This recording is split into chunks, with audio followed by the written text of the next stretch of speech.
ಇವತ್ತು ಕೂಡ ನರೇಂದ್ರ ಮೋದಿ ಅವರು ಆರೋಪವನ್ನು ಮಾಡಿದ್ರು. ನಂಬರ್ 1 ನಂಬರ್ 2 ಅಂತ ಹೇಳಿದ್ರೆ ಈಗ ಕಾಂಗ್ರೆಸ್ ಇಂದ ಡಿ.ಕೆ. ಶಿವಕುಮಾರ್ ಹಾಗೆ ಸಿದ್ದರಾಮಯ್ಯನವರು ಹೊಡ್ಕೊಂಡು ಬೀದಿ ಬರ್ತಾರೆ ಅಂತ ಹೇಳ್ತಿದ್ದಾರೆ. ಯಾವ ಆಧಾರದ ಮೇಲೆ ಹೇಳ್ತಾ ಇದ್ದಾರೆ? ಅವರಿಗೆ ಯಾವುದೇ ವಿಧವಾದಂಥ ಒಂದು ಸ್ಪಷ್ಟ ನಿಲುವಿಲ್ಲ. ಯಾರಿಗೆ? ಮೋದಿಗ? ಅಲ್ಲ, ಮೋದಿ ಅವರೇ ಹೇಳಿದ್ದನ್ನ. ಅಲ್ಲ, ಕಾಂಗ್ರೆಸ್ನವರಿಗೆ ರಾಷ್ಟ್ರದ ವಿಚಾರದಲ್ಲಿ ತೆಗೆದುಕೊಂಡಂಥ ಸಂದರ್ಭದಲ್ಲಿ ಯಾವುದೇ ಒಂದು ಸ್ಪಷ್ಟ ನಿಲುವಿಲ್ಲ. ಈಗ ಕಾಂಗ್ರೆಸ್ನವರು ಯಾವುದೇ ವಿಚಾರ ತೆಗೆದುಕೊಂಡ್ರು ಕರ್ನಾಟಕಕ್ಕೆ ಸೀಮಿತವಾದಂಥ ವಿಚಾರದಲ್ಲಿ ಮಾತ್ರ ಮಾತನಾಡ್ತಿದ್ದಾರೆ ವಿನಃ ರಾಷ್ಟ್ರದ ವಿಚಾರದಲ್ಲಿ, ರಾಷ್ಟ್ರೀಯ ನೀತಿಯ ವಿಚಾರದಲ್ಲಿ ಯಾವುದೇ ಸ್ಪಷ್ಟವಾದ ನಿಲುವಿಲ್ಲ. ಇವು ಯಾವುದೇ ವಿಧವಾದಂಥ ಸ್ಪಷ್ಟ ನಿಲುವು ಯಾವ ವಿಚಾರದಲ್ಲಿ ಮಾತಾಡ್ತಿದ್ದಾರೆ ಅವರು?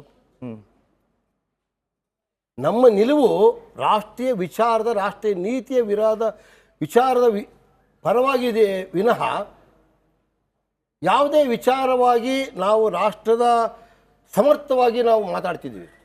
ಹಾಗಾಗಿ ಕಾಂಗ್ರೆಸ್ನವರಿಗೆ ಯಾವುದೇ ವಿಧವಾದಂಥ ಸ್ಪಷ್ಟ ನೀತಿ ಇಲ್ಲ. ಈಗ ನೀವು ಬರಕ್ ಮುಂಚೆ ನಟರಾಜ್ ಗೌಡ್ರು ಹೇಳ್ತಿದ್ರು ಮೋದಿ ಅವರು ಹೇಳೋದೇ ಸುಳ್ಳು, ಬಾಯ್ ಬಿಟ್ರೆ ಸುಳ್ಳು ಹೇಳ್ತಾರೆ ಅಷ್ಟೇ, ಅಷ್ಟನ್ನು ಬಿಟ್ಟು ಸ್ಪಷ್ಟವಾಗಿ ಮಾತಾಡೋಲ್ಲ. ಅಭಿವೃದ್ಧಿ ಬಗ್ಗೆ ಇವತ್ತು ಮಾತೇ ಆಡ್ಲಿಲ್ಲ, ಕೇವಲ ಕಾಂಗ್ರೆಸ್ನ ವಿರುದ್ಧವಾಗಿ ಆರೋಪ ಮಾಡೋದು ಬಿಟ್ರೆ 4 ಕಡೆ ಭಾಷಣದಲ್ಲೂ ಹುರುಳಿಲ್ಲ. ಅದಲ್ವಾ ಸರ್ ನೀವು ಹೇಳಿದ್ದು? ಅಭಿವೃದ್ಧಿ ಅಂದ್ರೆ ಏನು? ಅವ್ರ ವಿಚಾರದಲ್ಲಿ ಏನು ಅಭಿವೃದ್ಧಿ ಅಂದ್ರೆ? ಅಭಿವೃದ್ಧಿ ಅಂದ್ರೆ ಮೇಡಮ್ ಸಬ್ಕಾ ಸಾಥ್, ಸಬ್ಕಾ ವಿಶ್ವಾಸ್, ಸಬ್ಕಾ ಪ್ರಯಾಸ್. ನಾವು ಆ ನೀತಿಯಲ್ಲಿ ಸ್ಪಷ್ಟವಾಗಿ ಚಲಿಸಿದ್ದೇವೆ ವಿನಃ, ಸ್ಪಷ್ಟವಾಗಿ ಪಾಲಿಸಿದ್ದೇವೆ ವಿನಃ ಬೇರೆ ಏನಿದೆ ಅವರು ಹುಡುಕಕ್ಕೆ?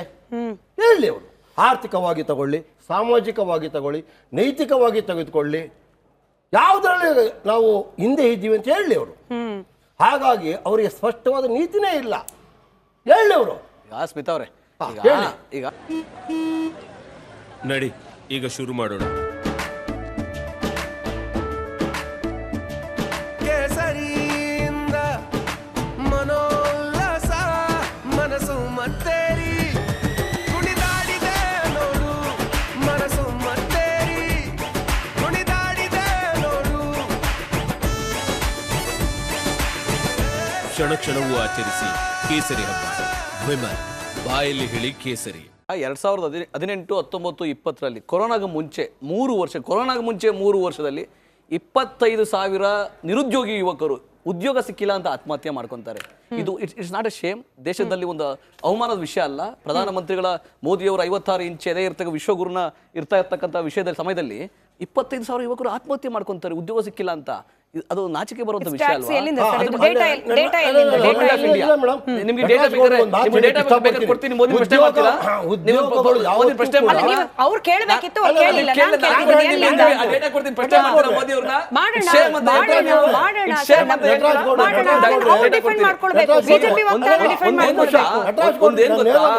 ನಿರುದ್ಯೋಗ ಪ್ರಮಾಣ ಜಾಸ್ತಿ ಆಗಿದೆ. ಒಬ್ಬ ಯುವಕನಿಗೆ ಬೇಕಾದಂಥ ಉದ್ಯೋಗಕ್ಕೆ ಬೇಕಾದಂಥ ಅವಶ್ಯಕತೆಗಳು ಮತ್ತು ಅನುಕೂಲತೆಗಳು ಮತ್ತು ಅದಕ್ಕೆ ಬೇಕಾದಂಥ ಬಾಧ್ಯತೆಗಳು ಸೃಷ್ಟಿಸಿಕೊಳ್ಳಬೇಕು. ಬರೀ ಡಿಗ್ರಿ ಒಂದೇ ಅಲ್ಲ. ಕೇಳ್ರಿ, ಉದ್ಯೋಗ ಅಂದ್ರೆ ಕುಂತ್ಕೊಂಡು AC ಕೆಳಗೆ ಕೂತ್ಕೊಂಡು ಸೈನ್ ಹಾಕೋದಲ್ಲ. ಇವತ್ತು ಕೇಳಿ, ಇಲ್ಲಿ ಕೌಶಲ್ಯ ಆಧಾರಿತವಾದಂಥ ಇವತ್ತು ಪೇಪರ್ ತೆಗೆದು ನೋಡಿ. ಇವತ್ತು ಮನುಷ್ಯನಿಗೆ ಒಂದೇ ಒಂದು ಡಿಗ್ರಿ ಅಲ್ಲ. Degree is not A qualification of getting A employment. ಒಬ್ಬ ಮನುಷ್ಯನಿಗೆ ಇವತ್ತು ದೇಶದ ಆರ್ಥಿಕ ಪರಿಸ್ಥಿತಿಯಲ್ಲಿ, ಔದ್ಯೋಗಿಕ ಪರಿಸ್ಥಿತಿಯಲ್ಲಿ ತಾನು ರೂಢಿಸಿಕೊಳ್ಳಬೇಕಾದಂಥ, ನಿಲ್ಲಬೇಕಾದಂಥ ನೀತಿ ರೂಪಿಸಿಕೊಳ್ಳಬೇಕು. ಹಾಗಾಗಿ ಶಿಕ್ಷಣಕ್ಕೆ ನೀವೇನು ಕೊಟ್ಟಿದ್ರೆ ಕೊಡ್ತೆ. ಶಿಕ್ಷಣದ ಬಗ್ಗೆ ಮೋದಿ ಮಾತಾಡಲಿಲ್ಲ. ಗಣೇಶ್ ಅವರೇ, ಶಿಕ್ಷಣದ ಬಗ್ಗೆ ಮಾತನಾಡಲಿಲ್ಲ, ಸ್ಕಿಲ್ ಡೆವಲಪ್ಮೆಂಟ್ ಬಗ್ಗೆ ಮಾತಾಡಲಿಲ್ಲ. ಉದ್ಯೋಗ ಅನ್ನೋದು ಬೇರೆ, ಅನಿವಾರ್ಯಕ್ಕೆ ಜೀವನಾಂಶ ಅನ್ನೋದು ಬೇರೆ. ಜೀವನಕ್ಕೆ ಅನಿವಾರ್ಯವಾಗಿ ದುಡಿಯೋದು ಬೇರೆ. ಜೀವನಕ್ಕೆ ಅನಿವಾರ್ಯವಾಗಿ ದುಡಿಯೋದು ನೀವು ಉದ್ಯೋಗ ಅಂದ್ಬಿಟ್ರೆ ದೇಶದಲ್ಲಿ ಉದ್ಯೋಗ ಯಾಕೆ ಶಾಲಾ ಕಾಲೇಜುಗಳು ಆಗಿರ್ಬೇಕು, ಯೂನಿವರ್ಸಿಟಿಗಳು ಆಗಿರ್ಬೇಕು, ಯುವಕರು ಯಾಕೆ ಓದ್ಬೇಕು? ಆ ಓದಿರೋ ಯುವಕ ಆತ್ಮಹತ್ಯೆ ಮಾಡ್ಕೊಂತವನೆ ಅಂದಾಗ ನಿಮ್ಗೆ ವಿಷಾದ ನಿಮ್ಗೆ ವಿಷಾದ ಅಲ್ಲ ರೀ? ಆಯ್ತು,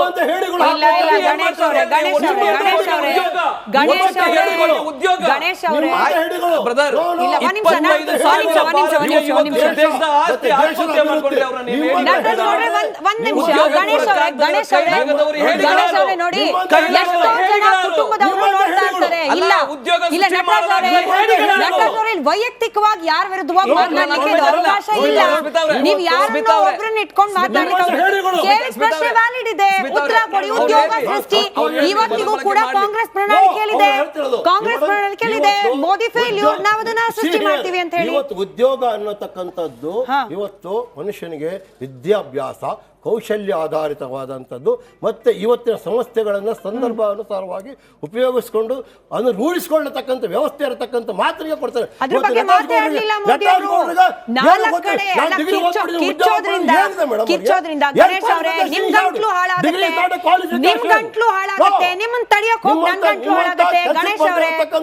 ಗಣೇಶ್ ಅವರೇ ಸಾರಿ, ನೀವೇ ಕಿರ್ಚಕ್ಕಾಗಲ್ಲ, ಕಿರ್ಚಕ್ ಅವಕಾಶ ಇಲ್ಲ. ಇದು ಮೋನೋಲಾಗ್ ಅಲ್ಲ, ಇದು ಡಿಬೇಟ್. ಇದು ನೀವು ಪ್ರಶ್ನೆ ಕೇಳಿಸ್ಕೊಳ್ಳಬೇಕು, ಅದು ಉತ್ತರನೂ ಕೊಡಬೇಕು. ಕೇಳಿಸ್ಕೊಳ್ಳಿ. ನೀವ್ ಹೇಳ್ತಿರೋ ಶಿಕ್ಷಣದ ಬಗ್ಗೆ ಮೋದಿ ಮಾತಾಡ್ಲಿಲ್ಲ, ನೀವ್ ಹೇಳ್ತಿರೋ ಸ್ಕಿಲ್ ಡೆವಲಪ್ಮೆಂಟ್ ಮಾತಾಡ್ಲಿಲ್ಲ. ಎಸ್ಕೇಪ್ ಆಗ್ತಿದ್ದೀರಾ. You're escaping the question. ಇವರೊಬ್ಬರನ್ನೇ ತೋರಿಸಿ, ಗಣೇಶ್ ಒಬ್ಬರನ್ನೇ ತೋರಿಸಿ ಸ್ಕ್ರೀನ್ ಅಲ್ಲಿ, ಇಲ್ಲ ಅವ್ರು ಮಾತಾಡ್ಬಿಡಿ, ಅವ್ರ ಪ್ರಶ್ನೆಗೆ ಉತ್ತರ ಕೊಡ್ತಿಲ್ಲ, ಎಸ್ಕೇಪ್ ಆಗ್ತಿದ್ದೀರಿ. ಗಣೇಶ್ ಅವರೇ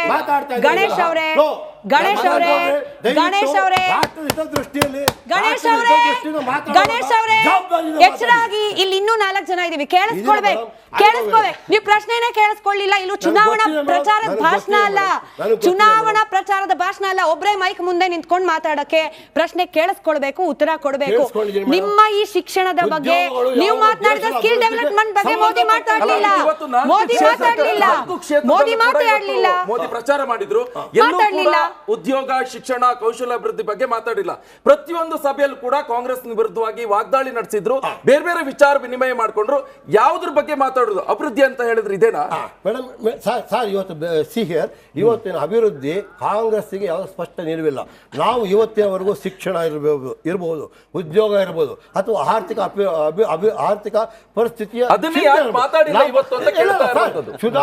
ಚುನಾವಣೆ ವಿಚಾರ ಬಂದಂತ ಸಂದರ್ಭದಲ್ಲಿ ನಾವು ಆ ಸಂದರ್ಭಕ್ಕೆ ತಕ್ಕನಾದ ಮಾತನಾಡ್ತೀವಿ ವಿನಃ ಒಂದು ಪ್ರಶ್ನೆ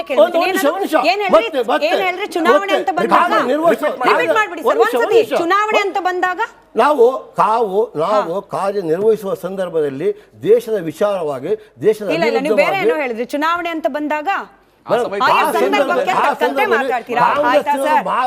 ನೇಹಾ ಮರ್ಡರ್ ಬಗ್ಗೆ ಮಾತನಾಡಿದ್ರಿ, ಹತ್ರಾಸ್ ಬಗ್ಗೆ ಮಾತನಾಡ್ಲಿಲ್ಲ, ಮಣಿಪುರದ ಬಗ್ಗೆ ಮಾತನಾಡ್ಲಿಲ್ಲ. ನೀವು ಬಂದಿರ್ಲಿಲ್ಲ, ಅವಾಗ ನಾವು ವಿಚಾರ ಚರ್ಚೆ ಮಾಡ್ತಾ ಇದ್ವಿ.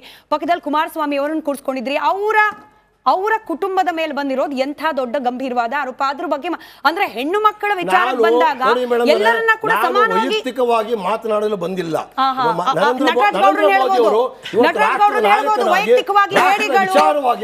ವಿಚಾರವಾಗಿ ಮಾತನಾಡಲು ಬಂದಿದ್ದಾರೆ ವಿನಃ ಒಂದು ವೈಯಕ್ತಿಕವಾಗಿ ಒಂದು ಕುಟುಂಬದ ಪರವಾಗಿ ಮಾತನಾಡಲು ಬಂದಿಲ್ಲ. ಇವರೆಲ್ಲ ವೈಯಕ್ತಿಕವಾಗಿ